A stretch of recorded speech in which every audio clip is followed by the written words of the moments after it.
ప్రభుత్వం గతంలో ప్రతిపక్షంలో ఉన్నప్పుడు సిపిఐ సిపిఎంతో పాటు విశాఖ ఉక్కును కాపాడాలని, అక్కడున్న కార్మికులకు న్యాయం చేయాలని మాతో కూడా ముందు కలిపి ఎన్నో కార్యక్రమాలు జరిపింది. కానీ ఇప్పుడు అధికారంలోకి మీరు వచ్చారు కాబట్టి ఈరోజు విశాఖ ఉక్కును కాపాడుటకు మేమందరం ధర్నా కార్యక్రమం నిర్వహిస్తున్నాము. ఈ యొక్క కార్యక్రమాన్ని ఉద్దేశించి జిల్లా సిపిఐ సెక్రటరీ నాగరాజన్ గారిని మీకు ధర్నాను ఉద్దేశించి మాట్లాడవలసిందిగా కోరుతున్నాం.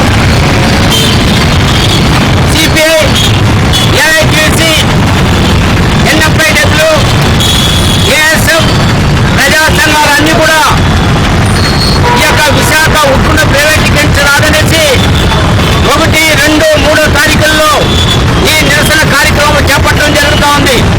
అందులో భాగంగానే చిత్తూరులో ఈ నిరసన జ్యోతిరాం పూలే, మహాత్మా జ్యోతిరాం పూలే విగ్రహం నిరసన కార్యక్రమం చేపట్టడం జరుగుతోంది.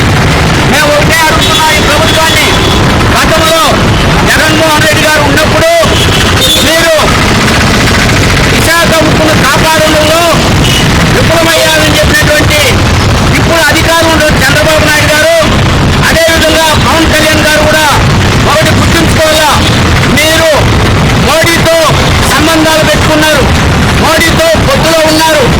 ఇప్పటికైనా నోరు తెరిచి విశాఖ ఉక్కుని ప్రైవేటీకూడదనేసి మీరు మాట్లాడాలని మేము డిమాండ్ చేస్తున్నాం.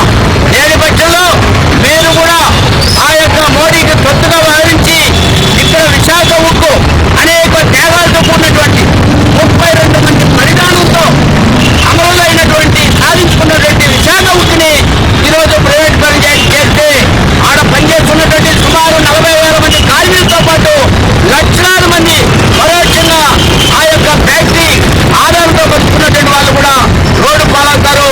ఇప్పటికైనా చంద్రబాబు నాయుడు గారు, అదేవిధంగా పవన్ కళ్యాణ్ గారు వెంటనే దీన్ని గుర్తించి మీరు అధికారంలోకి వచ్చి ఈ రోజు అధికారంలోకి వచ్చారు, ప్రజలకు, కార్మికులకు, అన్ని వర్గాల ప్రజలకు మంచి చేస్తారని, దీన్ని విశాఖ ఉక్కుని నిలబెట్టాలనేసి, ప్రైవేట్ పని చేయకుండా అడ్డుదగలనేసి మోడీ ప్రభుత్వాన్ని ప్రశ్నించాలని డిమాండ్ చేస్తున్నాం.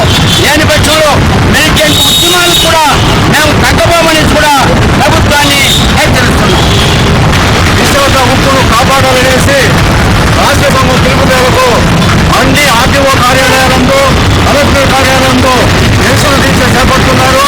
లక్షల కోట్లు ఆదాయం వస్తున్నటువంటి విశాఖ ఉక్కును అప్పనంగా ప్రైవేట్ యాజమాన్యానికి అప్పచెప్పుతున్నటువంటి ఈ కేంద్ర రాష్ట్ర ప్రభుత్వాల నిరంకుశ వైఖరికి మేము ఈరోజు నిరసన తెలియజేస్తున్నాము.